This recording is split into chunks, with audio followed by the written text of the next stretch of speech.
बिस्मिल्लाहिर्रहमानिर्रहीम। अस्सलाम वालेकुम नाज़रीन, आज हम बात करेंगे तहरीक इंसाफ के कितने एमएनए गायब और कौन कौन ख़तरे में, ये भी बात करेंगे। अदालती इस्लाहती तरमीम जो है वो हुकूमत ने लाने का ऐलान कर दिया, कल तलब कर लिया इजलास, उस पर भी बात होगी कि इसमें क्या अपना चीफ जस्टिस साहब की मुद्दत मुलाजमत में तोसीह होगी, ये भी। और बिलावल भुट्टो और पीपल्स पार्टी का जो बड़ी ख्वाहिश है कि केपीके में गवर्नर राज लगे, क्या वो लग पाएगा, तो इस पर भी बात करेंगे। लेकिन सबसे पहले बात करते हैं कि तहरीक इंसाफ के 5 एमएनए गायब हैं, और ये बात तहरीक इंसाफ के चेयरमैन बैरिस्टर गौहर ने इंकशाफ किया है।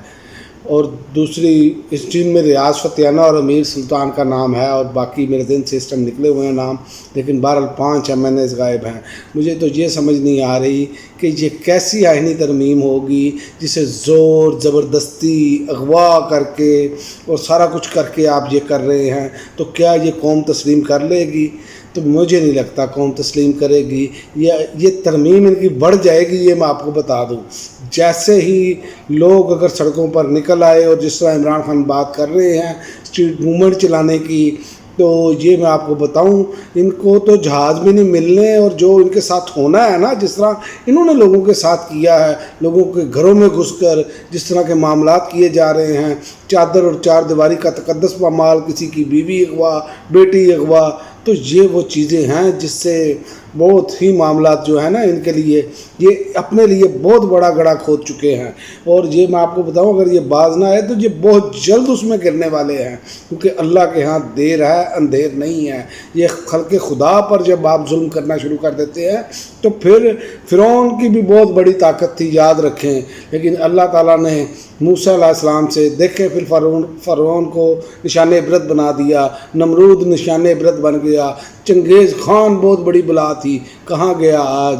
दुनिया नफ़रत की निगाह से देखती है। और बहुत सारे लोग ऐसे आए जिन्होंने जुल्म किए और वो मिट गए और निशान इबरत बन गए, और लोग उनको आज गालियां देते हैं, उनको बुरा भला कहते हैं। क्या वजह है? उनके अपने अमाल, जो ज़ाती अमाल होते हैं। कुछ अमाल होते हैं जो आपकी ज़ात तक महदूद होते हैं, और कुछ अमाल होते हैं कि जिससे इंसानियत का नुकसान होता है, लोगों का नुकसान होता है, जैसे कि जुल्म, जबर और लोगों के हकूक़ छीनना। तो ये वो चीज़ें हैं जिस पर गिरफ्त बहुत ज़्यादा मजबूत है अल्लाह ताला की, और बहुत सख्त पकड़ है। लेकिन ये पता नहीं कैसे मुसलमान हैं कि इससे बिल्कुल लापरवाह होकर ये समझ रहे हैं कि सारी ज़िंदगी इनकी जो है वो इन्होंने हमेशा ज़िंदा ही रहना है। तो ये इनको मालूम नहीं है कि सदा रहने वाली ज़ात सिर्फ मेरे रब की है, बाकी सब ने अपने अंजाम को पहुंचना है।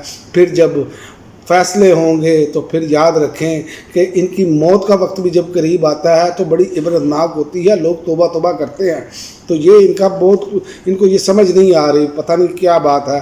और मैं आपको ये बताऊं कि जंग के दोस्त मोहम्मद लाली भी ख़तरे में हैं, उनके बारे में भी कहा जा रहा है, उन पर भी बड़ा शदीद दबाव है, क्योंकि इनके पास नंबर पूरे नहीं है। नंबर तो इन्होंने तोड़ के पूरे करने हैं, और वही तरीके इंसाफ के बंदे जबर कर लेंगे, मार कुटाई करेंगे, उनके बच्चे बीवी बच्चे अगवा कर लें और कहें कि आपके हमने आईनी तरमीम कर ली है। तो इस तरमीम को कोई नहीं मानेगा, ना ही ये होगी।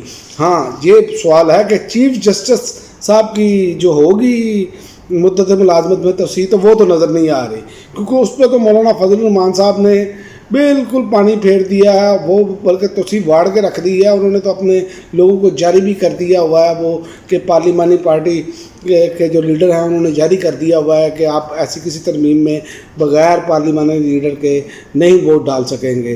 तो वो तो तकर्री बढ़ गई है। लेकिन अगला इनका जो तरीक़ाकार है वो इन्होंने अब निकाला है, क्योंकि ये चीफ जस्टिस लगाना चाहते हैं अपनी मर्ज़ी का, क्योंकि जस्टिस मंसूर अली शाह, मुनीब अख्तर साहब, ये चूँकि आइन और कानून की बात करते हैं, ये बिल्कुल हुकूमत की बात को तस्लीम करने के लिए तैयार नहीं। ये आइन और कानून पर चलने वाले जजेज़ हैं, और इन्होंने इस पर स्टैंड लिया हुआ है, और इनकी टांगें कांप रही हैं, बल्कि कांपे टांग रही हैं। उसकी वजह ये है कि ये धांधली के मामलात खुलेंगे, और ये इलेक्शन ट्रिब्यूनल बहाल होंगे, या तो मैंडेट वापस जाएगा अगर ये आते हैं, तो या ये इलेक्शन का अदम करार होगा।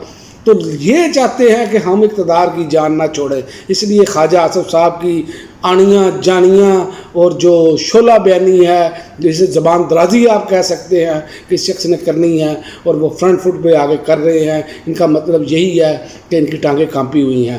اور عدالتی اصلاحاتی ترمیم میں چیف جسٹس کی تقرری آرمی جو ہے وہ ان کا پلان ہے کہ آرمی چیف کی طرح ہوگی، اور اس میں ان کا پلان یہ ہے کہ 5 ججز کے نام آئیں گے، اس میں سے وزیر اعظم سلیکٹ کرے گا، جبکہ نہ آرمی چیف کی تقرری ایسے ہونی چاہیے، کسی کی بھی تقرری ایسی چیز پہ نہیں ہونی چاہیے، بلکہ جو موسٹ سینئر ہو اس کو بن جانا چاہیے، اور نہ ہی کسی کی ایکسٹینشن ہونی چاہیے۔ ہونا تو یہ چاہیے جیسے پوری دنیا میں ہوتا ہے، لیکن یہاں پر جو ہوتا ہے وہ کوتا ہے، یہاں پر جس کو بٹھایا جاتا ہے اس کے دماغ ہی کوئی نہیں ہے، وہ خود فارم 47 پہ بیٹھے ہیں، وہ ملک کی بہتری کے لیے تھوڑی بیٹھے ہیں، وہ تو اپنی آل اولاد کے لیے سمیٹ رہے ہیں سارا کچھ۔ تو اسی لیے اس ملک کے نوجوان کو جو ہے وہ معاملہ نہیں ملتا۔ اور مولانا فضل الرحمان صاحب نے ایک بہت خوبصورت بات کی تھی، کسی بھی شعبے میں ایکسٹینشن نہیں ہونی چاہیے۔ او بھائی، آپ نے 60 سال انجوائے کر لی گورنمنٹ جاب، اب آپ کے بغیر یہ ملک نہیں چل سکتا۔ اور اسی وجہ سے تو آج 70 سال ہو گئے ہم نازک دور سے ہی گزر رہے ہیں، ابھی تک ہمارا نازک دور ہی نہیں ختم ہوا۔ تو اصل وجہ تو یہ ہے کہ یہ بڈھے ہو کے بھی یہ جان نہیں چھوڑتے، قبر میں ٹانگیں چلی جاتی ہیں، تسبیح ہاتھ میں پکڑ لیتے ہیں، ساری عمر ظلم کرتے رہتے ہیں لوگوں پر، تو پھر بھی یہ کہتے ہیں ہمیں ایکسٹینشن دے دیں، ہم پھر بھی ظلم کر لیں۔ کوئی شرم ہوتی ہے، کوئی حیا ہوتی ہے، لیکن یہاں پر تو تصور ہی نہیں ہے، اخلاقیات ہی تباہ کر دی گئی ہیں۔ اور خاص کر اس میں شامل ہیں پیپلز پارٹی اور مسلم لیگ نون، جو بہت بڑے جمہوری بنتے ہیں، جمہوریت کا لبادہ اوڑا ہوا ہے جنہوں نے، اور اتحادی جماعتوں کو تفصیلات نہیں بتائی گئی ابھی تک۔ چیف جسٹس کی مدت ملازمت میں توسیع کے حوالے سے بھی اتفاق نہیں ہو سکا، ان کو پتہ ہے کہ یہاں پر تو معاملات جو ہیں اب خراب ہو گئے ہیں، اور اسٹریٹ موومنٹ تو آنی ہے۔ اس کے علاوہ تحریک انصاف کے پاس کوئی راستہ نہیں ہے، جو جتنی مرضی کمیٹیوں میں شرکت کر لیں، یہ لاتوں کے بھوت ہیں، یہ باتوں سے نہیں مانیں گے۔ اور نون لیگ اور پیپلز پارٹی کو یہ چیزیں تمام معلوم ہیں، یہ مل کر سب کچھ کر رہے ہیں، اسی لیے یہ چاہتے ہیں کہ ہمارے ساتھ باقی لوگ بھی مل جائیں تاکہ ہم کھائیں پیئیں موج اڑائیں اور اس ملک کی عوام کو نچوڑتے رہیں۔ آپ اندازہ کریں، فکس ٹیکس انہوں نے لگائے، بلوں پہ بھی فکس ٹیکس ہے۔ اور آج کی اطلاعات میں آپ کو بتا دوں کہ اسلام پورے میں ایف بی آر کی ٹیم گئی ہے دکانداروں سے فکس ٹیکس لینے کے لیے، اور وہاں پر لینے کے دینے پڑ گئے، سارے پڑ گئے ان کو۔ تو بات یہ ہے عوام میں غم و غصہ شدید ہے، لیکن یہ ان کی جو پالیسیاں ہیں وہ انتہائی ناقص اور غلط پالیسیاں ہیں۔ یہ جبری غریبوں سے، چھوٹے لوگوں سے ان کا پیسہ نچوڑ رہے ہیں۔ وہ محنت مزدوری کر کے اپنے بچے پالتے ہیں، بڑی مشکل سے پالتے ہیں، اور یہ اپنے بچے پالنے کے لیے، اپنے بچوں کو یاشیاں کرانے کے لیے یہ سب کچھ عوام سے چھین رہے ہیں۔ اور ایک اور بات یہ ہے کہ جو نام منظر عام پر ہے، جو ان کے فیورٹ امیدوار ہیں، وہ جسٹس امین الدین خان ہیں، جن کا نام سر فہرست ہے۔ یہاں جسٹس جمال مندوخیل ہوں گے، کیونکہ ان 2 ججز کے جو جھکاؤ ہے وہ حکومت کی طرف ہے، وہ آئین اور قانون کی طرف کے معاملات نہیں دیکھتے، وہ دیکھتے ہیں حکومت نے کیا کام کیا۔ تو لہٰذا یہ من پسند یا نام اپنے من پسند کے حوالے سے یہ چاہتے ہیں کہ ہماری گرپ رہے اس نظام پر، لیکن یہ نظام تو بڑھنا ہے، آخر کار یہ بڑھ کے رہنا ہے۔ اب اس عوام میں اب سکت ہی نہیں رہ گئی کہ اس نظام کے ساتھ چل سکے۔ اور حکومت کی اولین ترجیحات جو ہیں اس میں سرکاری عہدوں پر جتنے لوگ بیٹھے ہیں ان میں سے ان سب کی جو بڑے بیٹھائے ہوئے ہیں انہوں نے اپنے سیٹ کر کے ان کی مدت ملازمت میں توسیع ہو جائے۔ اب یہ پیکج لانا چاہ رہے ہیں تاکہ جو ہے نا مدت ملازمت میں توسیع کر دی جائے، جس نے 60 سال میں ریٹائر ہونا وہ اس کی عمر 65 سال کر دی جائے۔